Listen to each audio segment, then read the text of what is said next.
안녕하십니까. 네, 오늘 7월 5일 한국 성직자들의 수호자 성 김대건 안드레아 사제 순교자 대축일입니다.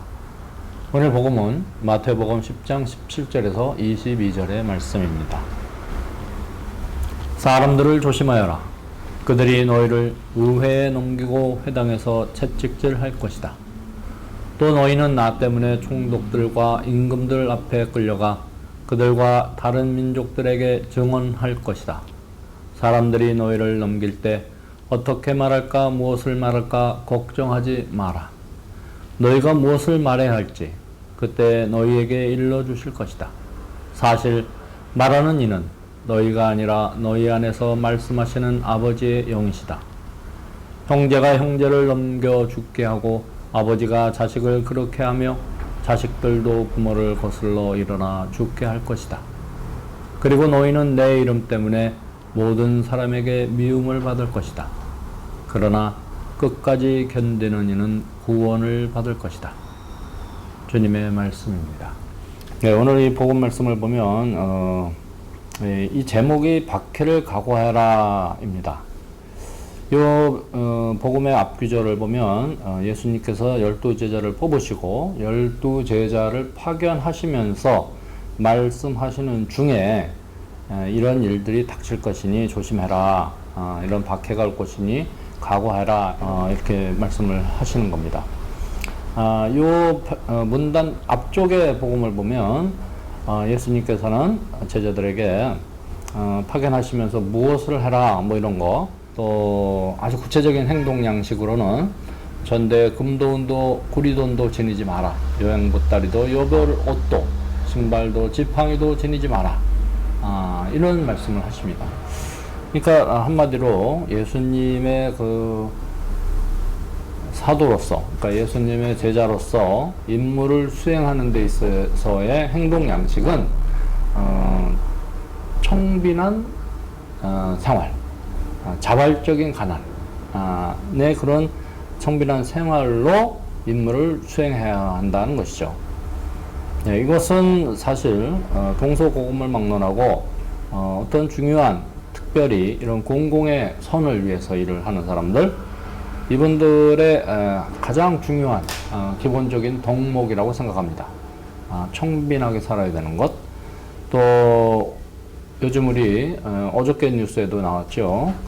지금 부동산 가격이 막 오르고 그러니까 국토부에서 여러 가지 정책을 내놓지만 잘 먹히지 않고 계속 부동산 가격이 오르니까 그 전부터 얘기가 나왔지만 공직자들, 특별히 뭐 청와대에 있는 사람들, 국회의원들 가능한 한 집 여러 채 있는 사람은 한 채만 남겨두고 팔아라. 뭐 이런 구체적인 어떤 솔선수범을 권장하고 있습니다.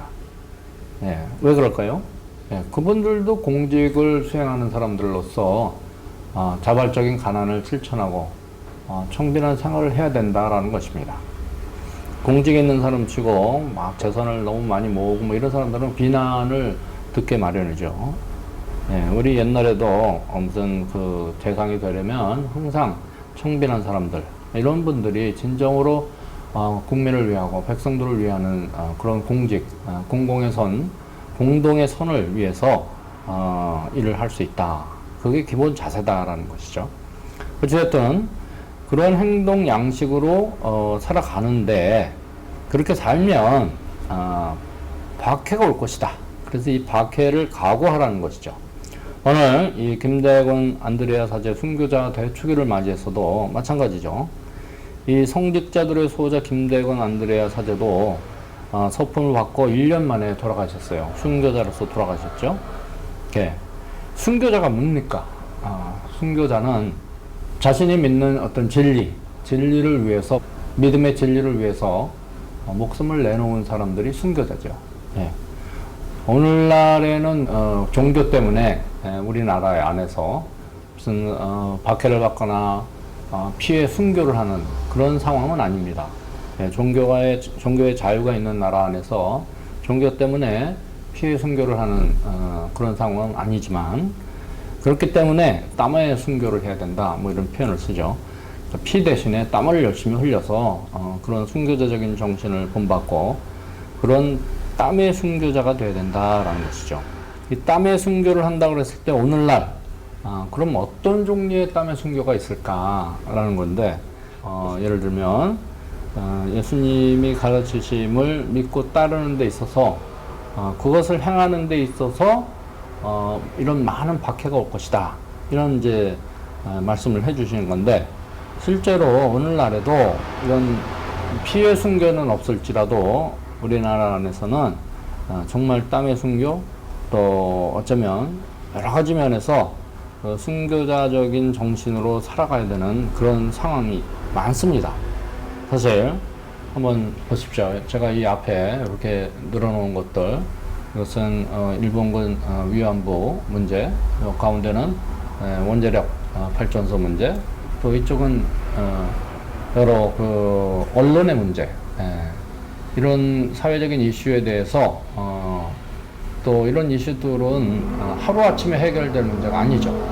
그러나 우리 가톨릭 신앙인으로서는 이런 문제에 대해서 관심을 갖고 깨어있는 시민으로서 정말 진리를 추구하는 차원에서 또 우리 사회의 정의와 평화를 이루는 차원에서 끊임없이 이 이슈에 대해서, 이 문제에 대해서 끊임없이 사람들에게 알리고 또 힘을 합쳐서 이 문제를 해결해 나가야 되는 것, 이런 것들이 땀의 순교다라고 할 수 있습니다. 특별히 오늘 이 한국 성직자들의 수호자 김대건 안드레아 사제 순교자 대축일을 맞이해서 특별히 우리 성직자들은 더욱더 이런 문제에 관심을 갖고 매진해야 된다, 이런 생각이 듭니다. 물론 매일매일 이루어지는 어떤 성무에 바쁘시지만 우리가 해야 될 것은 바로 이러한 일들이라는 것을 좀 말씀을 드리면서 그런 일을 할 때에 오늘 이 예수님께서 말씀하신 것처럼 박해 상황이 온다라는 겁니다.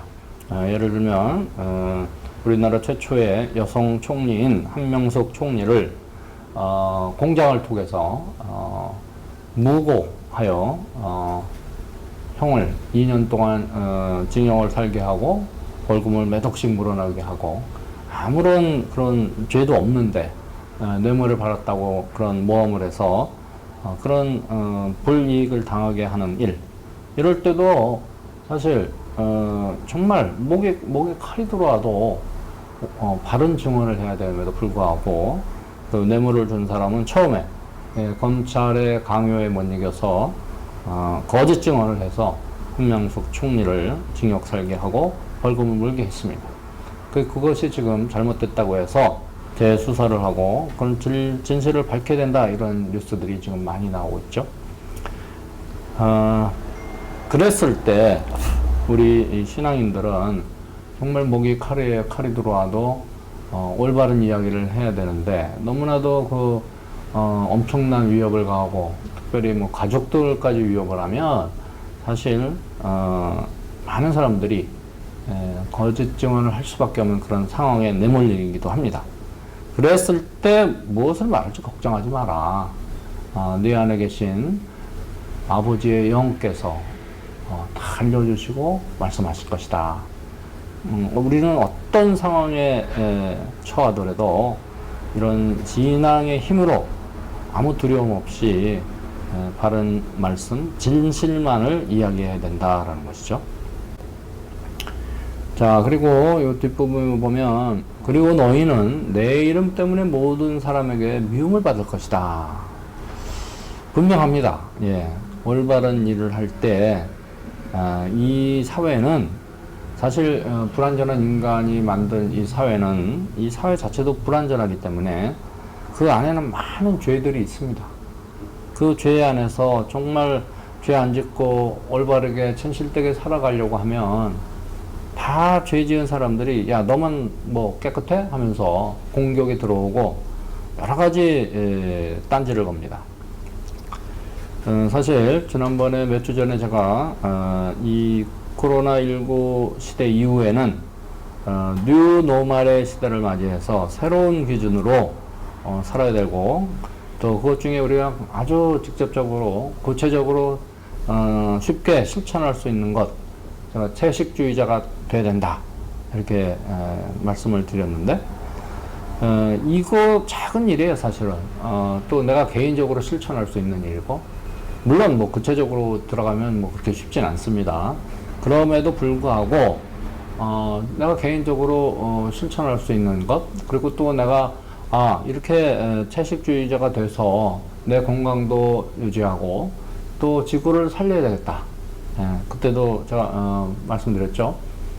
우리가 고기 한 점을 생산하기 위해서는 그 많은 산림을 파괴하고 목초지를 만들어야 되니까, 또 그 대규모 축산업을 하게 되면 거기서 나오는 메탄가스니 이산화탄소니 이런 것들이 지구 온난화를 가속시키고 지구의 환경 위기를 유발하고 또 기후 위기를 유발하고 있습니다.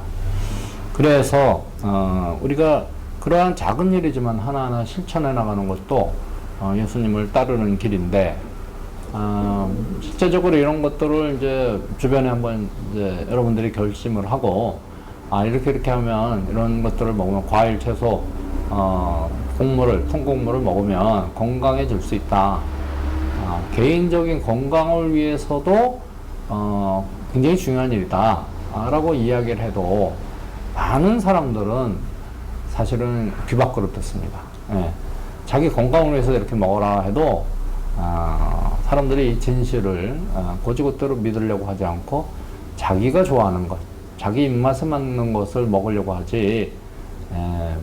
이렇게 제가 얘기를 하면 뭐 먹고 죽은 귀신 때깔도 좋다 이런 얘기를 하고, 또 나는 뭐 원래 체질이 고기 체질이다 이러면서 뭐 너는 뭐 얼마나 건강하게 살려고 그러느냐, 까다롭게 구느냐, 뭐 채식을 실천하는 사람들에게도 공격을 합니다.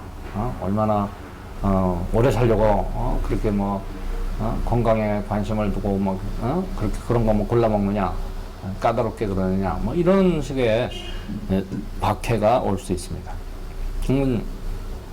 실제 상황이죠.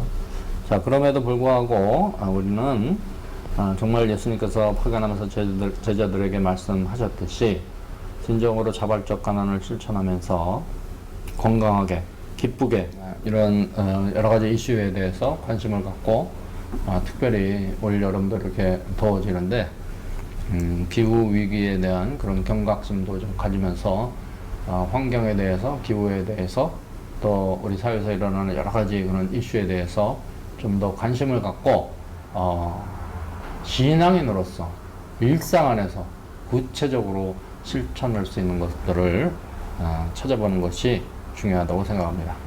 오늘 이 김대건 신부님의 그 대축일을 맞이해서 정말 진정한 오늘날의 순교는 무엇인지 우리가 한 번 더 생각해 보면서 신앙인으로서 구체적인 그런 실천 사항들을 찾아서 실천해 나가는 것, 이것이 우리 신앙인의 모습이어야 하겠습니다. 고맙습니다.